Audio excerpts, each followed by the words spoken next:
Now if the battery dies, then you die inside.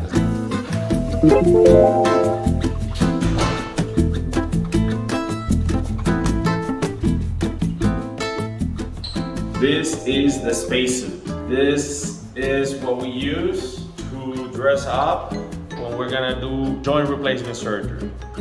You can't see it, but if you hear it, there's some buttons here. There's a fan powered by this battery. And then we have a full helmet, sterile helmet that gets put on, and it's completely sealed to the outside environment. That provides the best sterility conditions for the joint replacement surgery. Now if battery dies, then you die inside because it gets very, very, very hot.